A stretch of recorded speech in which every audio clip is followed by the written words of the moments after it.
이제 지난주에 저희는 이제 전신갑주에 대해서 살펴보았습니다.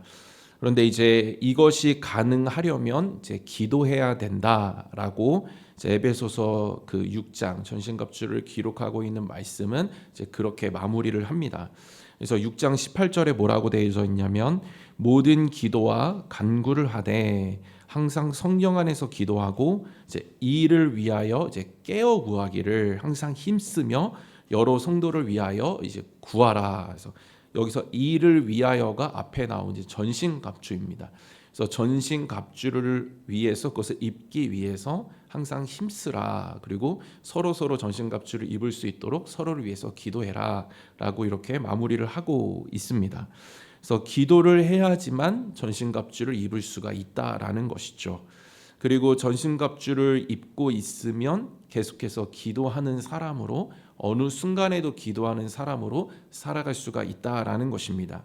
이제 오늘 본문에서 그러한 사람 기도하고 있고 전신갑주 잘 입고 있고 계속해서 기도하면서 하나님의 역사를 보고 있는 이제 한 사람이 등장을 하는데 이제 느헤미야입니다.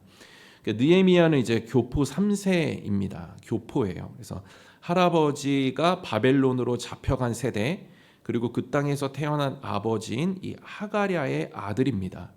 그래서 바벨론이 이제 페르시아의 점령을 당하거든요. 그래서 느헤미야는 이제 페르시아의 시대를 이제 사는 사람이었습니다. 그래서 그 페르시아 왕을 섬기는 사람이었습니다. 그래서 교포이기 때문에 이제 고국에 대해서는 이제 듣기만 한 것이죠. 그래서 뭐 다른 나라에 있는 교포들은 이제 저희 나라에 한 번도 와보지 못한 이제 교포들은 그냥 저희 나라를 듣기만 할 뿐입니다. 그래서 실제적으로 이제 무관하다고 볼 수가 있는 것이죠. 그냥 거의 뭐 어떤 밀접한 이제 연결이 없이 그냥 살아가고 있는 이제 페르시아 사람이라고 해도 이제 무관한 사람이 이제 느헤미야입니다. 그런데 이제 그는 기도하는 사람이었고 이제 하나님의 마음을 품고 또 기도하고 그래서 결국에는 이제 고국으로 돌아가서 이제 하나님의 일을 감당하게 됩니다. 이제 먼저 1장에서 자신을 소개할 때 이제 수산궁에 있었다 이렇게 소개를 합니다. 그래서 1장에서 자신을 소개하면서 아닥사스다 왕 제20년 기를스월에 내가 수산궁에 있는데 그러니까 수산궁에 있었다라는 것은 이제 그가 왕을 섬기는 고위직에 있었다라는 것을 이제 이야기하는 것입니다. 그래서 포로로 끌려온 이 민족의 후손이 이제 관리가 되어서 궁에 들어가 있다라는 것은 이제 굉장히 이제 출세했다라는 것을 이야기하는 것이죠. 그래서 추가로 그가 1장 11절에 이제 자신을 술관원이 되었다라고 이제 이렇게 기록을 합니다. 그러니까 술관원은 굉장히 권위 있는 자리입니다. 뭐 지금 시대로 보면 이제 비서실장 뭐 이런 자리입니다. 그러니까 요셉의 이야기에서 보면은 이제 술 맡은 관원장 그리고 떡 맡은 관원장 이 두 사람이 나옵니다.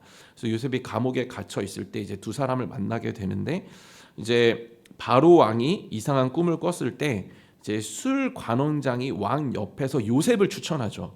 그래서 바로 왕 옆에서 조언하고 서로 소통할 수 있는 관계가 이제 술 맡은 관원장입니다. 그래서 왕 옆에서 이제 직접 자문도 할 수 있고 뭔가 이렇게 이야기도 할 수 있고 하는 것이 이제 이 술 맡은 관원장이죠. 그래서 굉장히 권위 있는 자리입니다. 그리고 이제 술이 맡은 관원장은 이제 매우 신임을 얻는 사람인 것을 이제 의미합니다. 그러니까 이 당시 사회에서는 이제 술이나 음료에 이제 독을 타가지고 독살하는 경우들이 이제 많았다라고 합니다.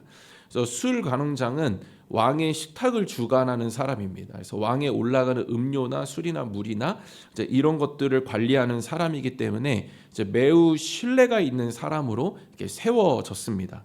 그래서 느헤미야는 그만큼 이제 고위직에 있었고 이제 왕의 신임을 전적으로 받는 이제 권력도 있고 권위가 있는 이제 그러한 사람이었습니다. 이러한 느헤미야에게 이제 하난이라는 사람, 이 하난이라는 형제가 이제 예루살렘에서 옵니다. 와서 이제 전하게 되죠. 그래서 예루살렘에 있는 소식을 이제 전해 줍니다. 그래서 느헤미야 1장 3절에 그들이 내게 이르되 사로잡힘을 면하고 남아 있는 자들이 그 지방 거기에서 큰 환난을 당하고 능력을 받으며 예루살렘 성은 허물어지고 이 성문들은 불탔다 하는지라. 그래서 아닥사스다 왕 20년에 이제 예루살렘에서 온 사람에게 이제 고국에 대한 소식을 듣게 되죠.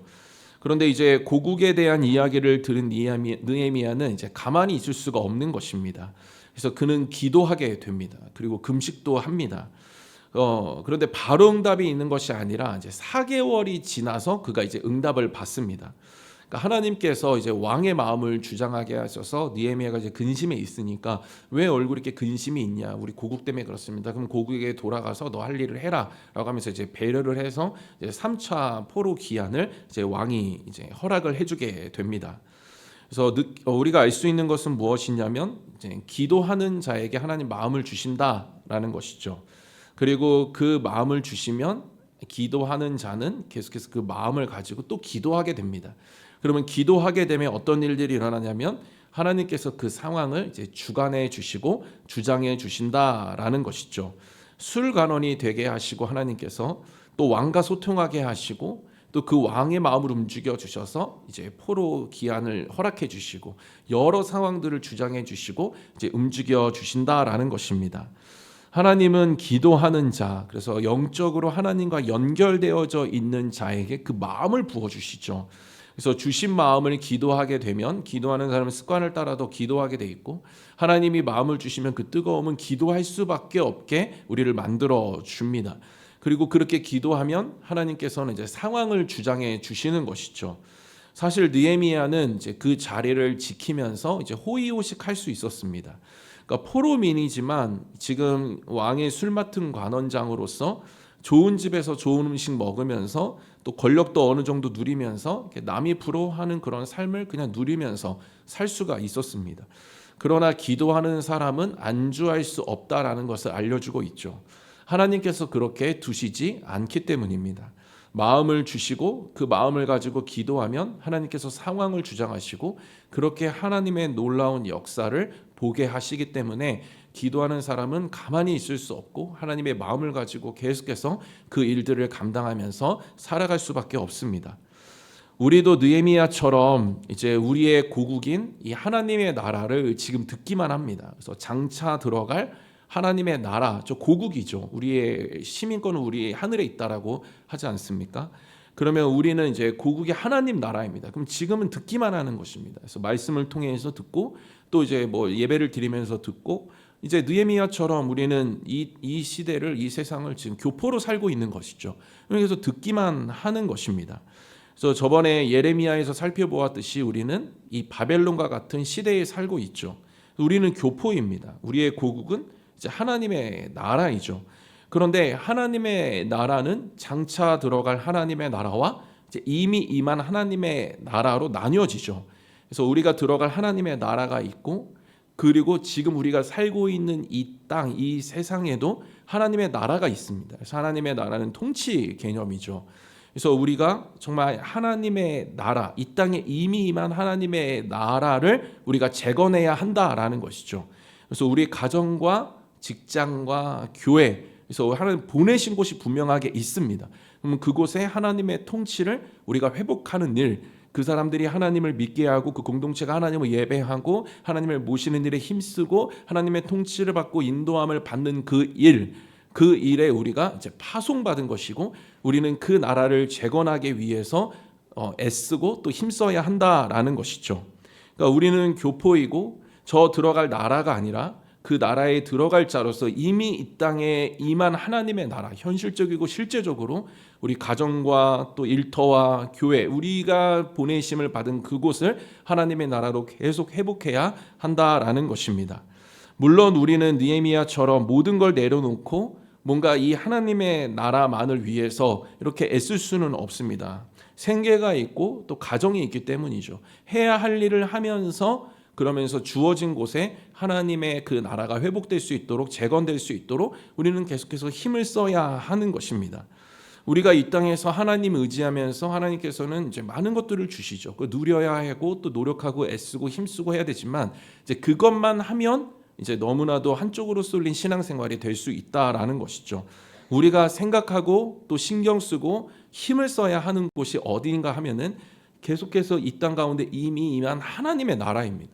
그 나라가 소외되고 잊혀지고 계속해서 파괴되고 그러한 죄악들로 물들어가는 것에 대해서 하나님이 마음 아파하시고 기도하는 자에게는 그 마음이 부어지기 때문에 그 나라로 향할 수 있는 것이고 우리는 또 그곳에 가서 계속해서 기도하면서 주의 일들을 행하면서 하나님의 나라를 회복해야 한다라는 것입니다. 그래서 이 일을 누가 감당할 수 있는가 하면은 기도하는 자가 감당할 수 있는 것이죠.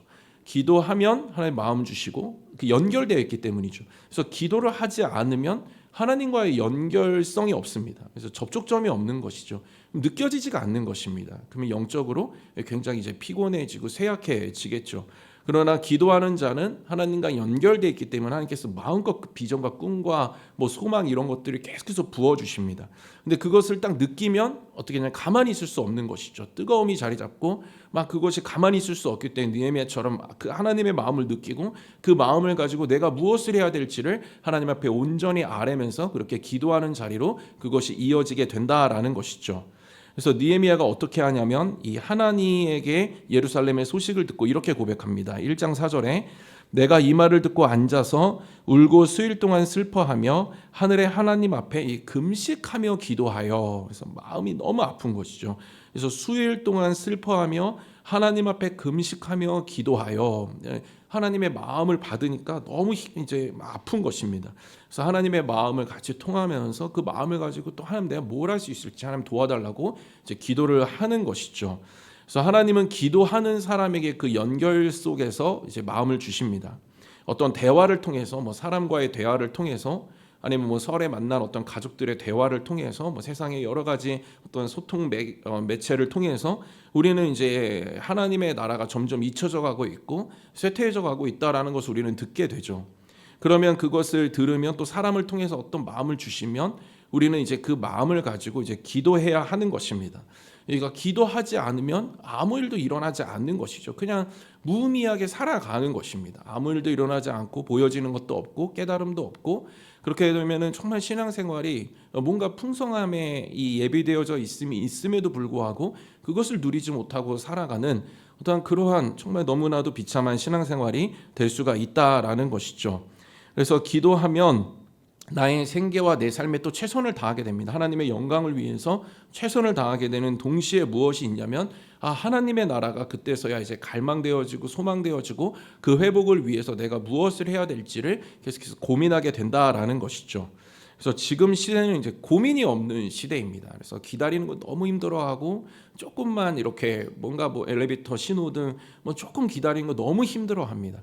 그래서 고민이 없는 것이죠. 이제 생각이 점점 사라지고 뭔가 생각을 해결해 줄 수 있는 것, 고민을 해결해 줄 수 있는 그러한 그것에 뭔가 우리가 집중하지 못하게 하는 그 순간순간의 고민과 생각을 방해하는 너무 많은 유혹들이 있습니다. 그러니까 이 세상이 계속 그렇게 하다가 보니까 생각이 점점 사라지고 고민이 사라지는 것이죠. 그러니까 자연스럽게 뭐가 사라지냐면 하나님의 나라에 대한 관심과 기도에 대해서 이제 그것도 슬슬 사라지게 되는 것입니다. 그래서 기도하는 그 시간 그것을 확보하고 그 시간에 뭔가 차분함을 가지고 계속해서 애쓰고 힘쓰고 생각하고 막 해야 되는데 이제 너무 재미있는 것들이 많고 방해하는 것들이 많기 때문에 온전히 집중하지를 못하는 것입니다. 그래서 굉장히 이제 막 산만해지고 순간 잠깐 감았다 또 뜨고 눈도 못 감고 뭔가 이런 눈 감고 이제 그 느낀 어떤 차분함들을 경험하는 것에 있어서도 뭔가 어색함을 느끼고 막 이제 계속해서 시대는 이렇게 되어져 간다라는 것이죠.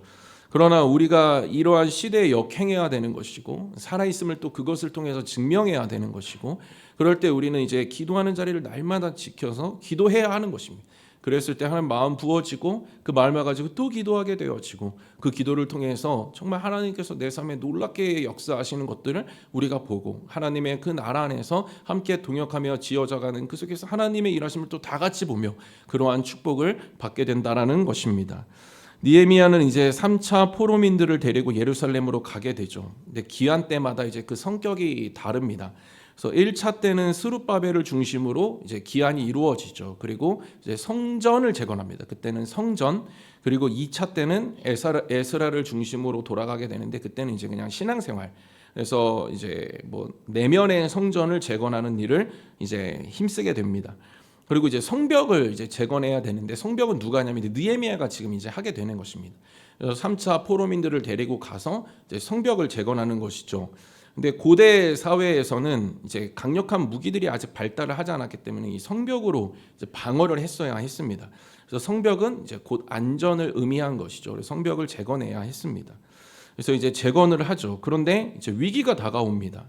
근데 이해가 되지 않는 것은 무엇이냐면 내 편의 어떠한 내 편이라든지 그리고 내 삶을 다 내려놓고 이제 막 주님을 따르겠다라고 했는데 그렇게 되면은 좀 평탄해야 되는데 이제 그렇지가 않다라는 것이죠. 그러니까 성경은 그렇지 않을 수 있다라고 오늘 또 우리에게 다시 한번 용기와 힘을 줍니다. 영적인 일은 영적인 공격이 있을 수 있다라는 것이죠. 그 일로 인해서 우리는 더 단단해지고 하나님의 일을 더욱더 그 공격 속에 깨어서 대응하고 또 방어고 승리함으로써 더 큰 승리의 감격을 경험할 수가 있는 것입니다. 그래서 산발락과 도비아라는 사람이 이스라엘을 공격하죠. 그 이유는 이제 자신의 영역이 이제 침범을 당할까봐 그렇게 하는 것입니다. 그러니까 자신들이 행하던 그런 영향력을 잃고 이제 지배력이 상실이 될까봐서 이제 그들을 공격해서 하나님의 일을 하지 못하는 것이죠. 하나님의 나라가 회복되어지고 예배가 회복되어지고 막 이런 것을 보기가 싫은 것입니다. 자기 마음대로 하고 싶은 사람들이 이제 방해를 하는 것이죠. 그래서 사울도 다윗이 거슬렸죠. 그래서 제거하려고 합니다. 공격하죠. 왜냐하면 자신의 범위를 침범했기 때문입니다. 그러니까 하나님을 왕으로 모시고 살아가야 되는데 자신이 왕이 되어서 살아가고 싶으니까 제거하고 싶은 것입니다. 그래서 저희들이 이제 금요일에도 살펴보았는데 그래서 다윗이 이제 사울이 짓고 다윗이 왕이 돼서 뭐라고 고백하냐면 시편 118편 22절에 건축자가 버린 돌이 집 모퉁이에 이제 머릿돌이 되었나니 이렇게 건축자라는 단어를 씁니다. 이게 사울이죠. 근데 예수님도 이 표현을 빌려서 바로 뭐라고 고백하시냐면 마태복음 21장 42절에 예수께서 이르시되 너희가 성경에 건축자들이 버린 돌이 모퉁이의 머릿돌이 되었나니 이것은 주로 말미암아 된 것이요 우리 눈에 기이하도다 함을 읽어본 일이 없느냐. 그래서 다윗의 표현을 그대로 빌리신 것이죠. 근데 여기서 건축자들은 누구냐면 유대 종교 지도자들입니다. 그러니까 이들이 예수님을 결국엔 죽이게 되죠. 버린 돌. 그래서 건축자가 버립니다. 그래서 건축자는 하나님이시죠. 그런데 자기들이 지금 건축자가 되어서 자기 인생을 진두지휘하고 자신의 나라를 건설하려고 하고 건축자가 되려고 하는데 예수님이 방해가 되고 이제 다윗이 방해가 되는 것입니다. 그러나 이 버린 돌을 진정한 건축대 되신 하나님이 살리셔서 이제 기초돌이 되게 하셨죠. 그래서 다윗을 기초돌이 되게 하시고 예수님 그 가문에서 예수님이 태어나게 하심으로 이제 기초돌이 되게 하신 것입니다. 근데 이렇게 건축자가 스스로 되려는 사람들 또 되어서 살아가는 사람들은 이제 주변을 힘들게 합니다. 굉장히 피곤하게 하죠. 그래서 조롱합니다. 그래서 2절과 3절에 자기 형제들과 사마리아 군대 앞에서 일러 말하되 이 미약한 유다 사람들이 하는 일이 무엇인가? 스스로 견고하게 하려는가? 제사를 드리려는가? 하루의 일을 마치려는가? 불탄 돌을 흙무더기에서 다시 일으키려는가 하고 암몬 사람 도비아는 곁에 있다가 이르되 그들이 건축하는 돌 성벽은 여우가 올라가도 곧 무너지리라 하더라. 심리전을 펼치는 것입니다. 그러니까 마음을 흔드는 것이죠. 그러니까 지난주에 전신갑주를 보았을 때 이제 믿음을 흔드는 것입니다. 그러니까 불화살을 쏘는 것이죠. 그러니까 마음과 생각을 흔드는 것입니다. 의의 흉배, 구원의 투구 계속 흔드는 것이죠. 유다 백성을 막 조롱하고 비웃는 것은 이제 자괴감을 느끼게 하고 그 몸에 이제 뭔가 겁을 먹고 두려움에 힘이 빠지게 하기 위해서 그렇게 하는 것입니다. 그러면서 영적으로도 접근을 하죠. 그러니까 제사를 드리려는가 이것은 굉장히 영적으로 조롱하는 것입니다. 그러니까 너네 하나님께 버림받아서 포로로 잡혀간 거 아니냐. 근데 너희들이 하나님께 버림받았는데 하나님의 일을 해봤자 무엇이 있냐라고 하면서 그렇게 이간질하는 것이죠. 그리고 해봤자 소용이 없다. 저희들이 막 세상에서 가정에서 어떻게든 하나님의 나라를 회복하려고 애쓰고 하는데 해봤자 소용없다. 여우가 올라가도 무너진다. 헛된 것이다. 계속 미혹하고 유혹하는 것이죠. 그래서 영적인 것을 건드리는 것입니다. 영적으로 건드려 버리면 이제 의기소침해지죠. 그래서 지금 이제 과거를 얘기하거든요. 그래서 너네들이 지금 바벨론에 잡혀가서 버림받은 거 아니야? 그 증거 아니냐? 근데 너네가 지금 버림받았는데 제사를 드리려는가? 제사 드려도 소용없다. 저희들도 마찬가지죠. 하나님의 일을 막 감당하는데 이제 마귀가 하는 악한 세력이 하는 일이 뭐냐면 과거에 우리의 죄악을 꺼내는 것입니다. 고발하죠. 그래서 계속 고발하면서 그 과거에 이런 지은 죄가 있는데 그런 너무나도 추악한 죄를 지은 거 너인데 그런 일, 그런 정결하고 뭔가 순결한 일들을 너가 감당하는 것이 맞냐? 하나님께서 너를 부르신 것이 맞냐? 뭐 계속 이런 식으로 우리한테 접근을 하는 것입니다. 근데 이것이 거짓말이라는 것이죠. 그리고 해도 소용없다고 계속 얘기하는 것입니다. 해도 소용없어. 뭐 제사 없어지지 않아. 그래서 절대 믿지 않아. 뭐 계속 우리한테 조롱하고 심리전으로 계속 우리를 미혹하고 유혹하고 공격하는 것이죠. 그런데 그래서 우리가 전신갑주를 정말 잘 입고 있어야 됩니다. 기도해서 전신갑주를 입어야지만 우리가 그것을 오히려 받아칠 수 있는 것이죠. 그런데 느헤미야가 지금 어떻게 대응을 하고 있는가 하면 대꾸를 하지 않습니다. 그래서 그들이 막 공격을 하는데 전신갑주를 입고 있으니까 그의 마음과 중심이 어디로 향하냐면 하나님께로 향합니다. 하나님께로 향하죠. 그래서 같이 읽지는 않았지만 앞에 4절과 5절에 우리 하나님이여 들으시옵소서 우리가 어신여김을 당하나이다. 원하간대 그들이 욕하는 것을 자기들의 머리에 돌리사 노략거리가 되어 이방에 사로잡히게 하시고 주 앞에서 그들의 악을 덮어두지 마시며 그들의 죄를 도말하지 마옵소서 그들이 건축하는 자 앞에서 주를 노하시게 하였음이니이다 하고 미생이라는 이제 10년 전에 나온 드라마가 있는데 이제 거기에 보면은 이제 이런 대사가 있습니다. 상대가 역류를 일으켰을 때 나의 순류를 유지하는 것은 상대의 처지에서 보면 역류가 된다. 그러니 나의 흐름을 흔들림 없이 견지하는 자세야말로 최고의 방어 수단이자 이제 공격 수단이 되는 것이다. 그러니까 상대가 역류를 일으켰을 때 내가 순류를 유지하면 상대의 입장에서 보면 그게 역류라는 거예요. 그러니까 상대가 역류를 일으킬 때 우리가 순류로 가면 다시 말해서 느헤미야처럼 거기에 반응하지 않고 우리가 방향을 틀어서 하나님을 바라보는 그 순류를 유지하게 되면 상대에게 그것이 역류가 되는 것이죠. 그래서 어떻게 되냐면 7절에 이들이 더 흥분합니다. 산발락과 도비아와 아라비아 사람들과 암몬 사람들과 아스도 사람들이 예루살렘 성이 중수되어 그 허물인 틈이 메꾸어져 간다 함을 듣고 심히 분노하여 그래서 막 심리전을 펼치고 조롱하고 막 했는데 반응하지 않는 거예요. 전신까지 잘 입고 있고 오히려 하나님을 바라보고 막 영적으로 더 단단해지니까 분노하게 되는 것입니다. 그래서 분노하게 되고 이제 또 공격이 이제 개인에서 공동체로 옮겨지게 되는 것이죠. 그래서 개인 우리가 한 명 한 명이 이제 신앙을 잘 지키고 가정에서 또 주어진 일터에서 뭐 교회에서 막 잘 지키고 있으면 우리 한 명이 흔들리자면 이제 공동체로 가는 것입니다. 근데 그러면 그럴수록 느헤미야 한 명이 전신갑주를 잘 입고 있어서 공동체를 다시 살리는 것처럼 우리가 그 영적인 리더의 어떠한 그 일들을 우리가 잘 감당해야 한다라는 것이죠. 그래서 우리가 부르심을 받았고 우리 한 명이 결국엔 잘 그 전신갑주를 입고 기도로 깨어 있을 때 우리는 계속해서 흔들리지 않고 나 한 사람이 공동체를 흔들지라도 나 한 사람이 계속해서 전신갑주를 잘 입음으로 말미암아 오히려 선한 영향을 끼쳐서 다시 공동체를 하나님께로 인도하고 그래서 최후 승리를 얻을 수가 있다라는 것입니다. 이처럼 선한 일을 하려고 할 때 위기는 이제 반드시 다가오죠. 그래서 비웃고 뭐 미약하다고 막 과거를 들추고 영적으로 공격하고 막 이간질하고 막 그것이 소용없다 말하고 막 합니다. 그런데 그들의 목적은 무엇이냐면 흥분하게 하고 반응하게 하는 것이죠. 그래서 영적으로 우리가 반응하게 해서 막 무너지게 하고 또 영적으로 막 하나님과의 어떤 관계가 문제가 없는데 문제로 막 인식하게 해서 영적으로 이제 온전히 하나님과의 관계 우선 평안을 흔들어 버리고 두려움이 있게 하고 예민하게 하고 막 우리로 하여금 회의감과 무력감 막 의기소침함 막 이런 것들에 빠지게 하는 것입니다. 영적으로 계속 흔들려고 하는 것이죠. 그런데 실제로 보니까 지금 이스라엘 백성들의 힘이 빠집니다. 그래서 이제 그 영향을 받고 10절에 유다 사람들은 이르기를 흙무더기가 아직도 많거늘 짐을 나르는 자의 힘이 다 빠졌으니 우리가 성을 이제 건축하지 못하리라 하고 그래서 자신들이 막 자포자기하는 거예요. 계속 공격이 있으니까 자포자기하는 것입니다. 그런데 여기서 이제 힘이 다 빠졌다라는 것은 육체적인 노동으로 지쳤다라는 것을 의미하는 것이 아닙니다. 영적인 표현이죠. 그러니까 6절에서 마음을 들여 이제 일을 하였다 이렇게 나오거든요. 그러니까 마음을 들여. 근데 그 앞에 공격이 있죠. 그런데도 그냥 마음이 있으니까 아직은 마음이 살아 있으니까 하나님께로 있으니까 마음을 다해서 하나님의 일을 합니다. 근데 또 공격이 또 이제 있으니까 어떻게 되냐면 마음이 무너져서 힘이 없다. 할 의욕이 없다. 힘이 빠진 것이죠. 그러니까 무언가 마음에 공격을 입은 것입니다. 근데 전신갑주를 정말 잘 입고 있어야 하는 이유가 무엇이냐면 이렇게 갑자기 힘이 빠지기 때문입니다. 그래서 우리가 기도를 쉴 수 없고 기도로 계속 전신갑주를 입어야 되는 것은 그 공격이 점점 강해지기 때문이죠.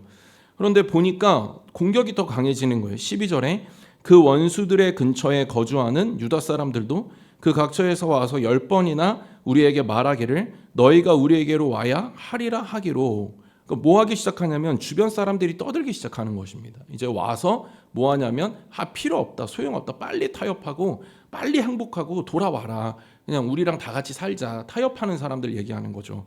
그래서 10번이나 그렇게 했다 이렇게 이야기하는, 10번은 뭐 숫자라기보다도 그만큼 많이 했다라는, 계속 찾아오는 것입니다. 여러분 주변에도 그런 사람들 있지 않습니까? 뭐 주변에서 계속 이야기하는 것이죠. 그렇게 해봤자 필요 없다, 세상 강하다, 세상 변하지 않는다, 세상에 무슨 하나님의 나라가 임하냐, 무슨 가정에 그렇게 완고한 사람들에게 무슨 하나님의 나라가 임하고, 직장에 어떻게 하나님의 나라를 임하게 하느냐 하면서 주변에서 계속 얘기하는 것이죠. 제가 예전에 그 커피랑 도서관이라는 이제 그 업체가 있었습니다. 그래서 제가 교구 사역을 할 때에 이제 커피랑 도서관의 그 대표님이 이제 저희 교구였어요. 그래서 저희 이제 교구셨는데, 이제 그분이 그 커피랑 도서관을 계약을 하실 때, 이제 그 가맹주와 계약을 하실 때 거기 조건에 뭐가 있냐면 반드시 예배를 드리셔야 됩니다 이렇게 돼 있어요. 그러니까 이제 제가 근데 이제 저한테 부탁을 할 거 아니에요, 교구 사역자니까. 근데 가야 되는 거예요.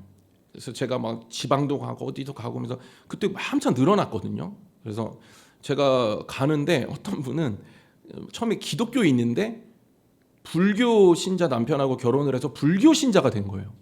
이분이 제일 어렵더라고요. 잘 안 믿으면 상관이 없는데 가서 복음을 전하는 게 그게 제일 어려운 거예요. 그래서 제가 이제 복음을 또 전하고 했는데 하나님이 도와주셔서 이렇게 뭐 어떻게 잘 했어요. 예배들을 잘 드렸는데 굉장히 쉽지가 않더라고요. 근데 그분에게 주변에서 계속 얘기하는 거예요. 뭐 그거 해봤자 소용없다, 막 계속 얘기하는 거예요. 그런데도 불구하고 하나님 계속해서 지켜주셔서 그 회사에 막 예배당이 세워지고, 그래서 옥상에 옥상에 예배당을 지셨어요, 회사 본사에. 그리고 막 예배가 드려지고, 예배는 끝까지 포기하지 않으시고 막 이러면서 이제 가맹주들이 이제 막 뭐 이렇게 조금씩 그러니까 이제 가맹주들을 모이게 해서 예배 드리는 그런 시간들이 또 있거든요. 한두 명씩만 모여서 예배를 드리게 되고 막 이런 이제 역사들이 일어난 것이죠. 근데 제가 본 것 중에 가장 큰 감동은 무엇이었냐면, 갑자기 저한테 오셔서 월요일 날 새벽에 직원들 예배를 드려달라 그러는 거예요. 직원들 예배를.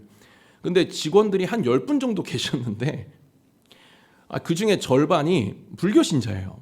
불교 신자인데, 그래서 이제 예배를 드리는데 아침마다 예배를 드렸죠. 그래서 성경 공부도 하고 뭐 예배도 드리고, 월요일 날 쉬는 날인데 아침 일찍 업무 시작 전에 또 와야 된대요. 그럼 새벽에 일어나서 막 해가지고 가서 막 하는데 깜깜한 것이죠. 주변의 사람들은 저에게 또 얘기합니다. 너 뭐 그렇게 해봤자 소용없다, 뭐 그 사람들 믿을 거 같냐. 근데 갑자기 어느 날 거기에 있던 여자분 두 분이 불교 신자였거든요.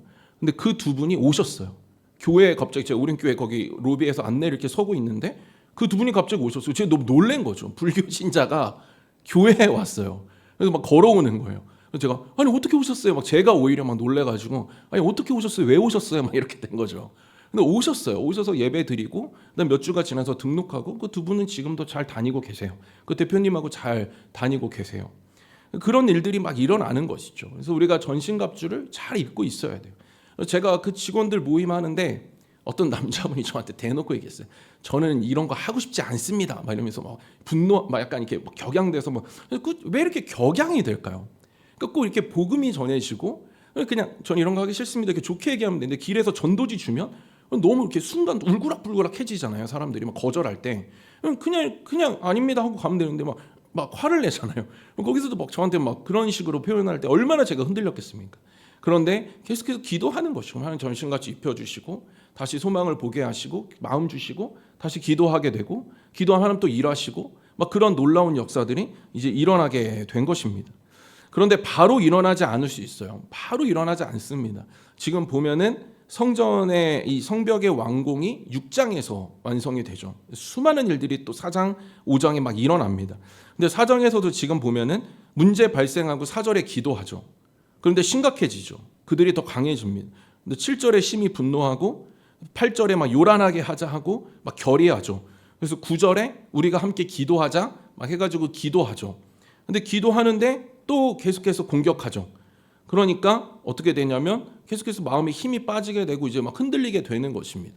그래서 순탄하지 않을 수 있더라. 우리가 처음 한번 마음 먹었는데 막 기도했는데 바로 일이 안 일어날 수 있어요. 그러나 우리가 또 전신갑주 입고 또 주신 마음 가지고 기도하고 인내하고 또 부르짖을 때 어떤 역사가 일어나기 시작하냐면 6장 15절 16절에 성벽 역사가 52일 만일 엘루월 25일에 끝남에 우리의 모든 대적과 주위에 있는 이방 족속들이 이를 듣고 다 두려워하여 크게 낙담하였으니 그들이 우리 하나님께서 이 역사를 이루신 것을 알미니라. 그들이 이 하나님이 이런 놀라운 우리가 그렇게 방해했는데도 불구하고 하나님 역사를 이루셨구나. 그들이 그것을 알게 되었다라고 하는 것이죠. 그래서 느헤미야는 이제 늘 기도하고 있었습니다. 그래서 전신갑주를 잘 입고 있었죠. 그래서 하나님과의 마음이 연결되어져 있었고 그 마음을 가지고 또 기도합니다. 그러자 하나님이 계속해서 도와주시고 결국에는 성벽이 완성되어져 하나님의 일을 이루실 뿐 아니라 그 방해했던 세력들로 하여금 하나님의 하나님 되심까지도 그들에게 알려주시는 것입니다. 저는 저와 여러분 모두가 계속해서 정말 수월하지 않지만 그 속에서도 계속 기도하시면서 전신갑주 입으시고 전신갑주 입고 또 기도하고 그리고 또 기도하고 해서 계속해서 인내와 그러한 열정과 하나님의 나라를 간절히 소망하고 그 회복을 갈망하는 그 가운데 하나님 끝까지 붙드심으로 말미암아 하나님의 역사를 보는 하나님의 이루심을 보는 뿐만 아니라 그 방해하는 세력들까지도 그러한 사람들과 그런 환경까지도 상황까지도 하나님을 온전히 찬양하게 되어지는 놀라운 역사를 보게 되어지시는 저와 여러분들 모두 되시기를 주님의 이름으로 축원드립니다.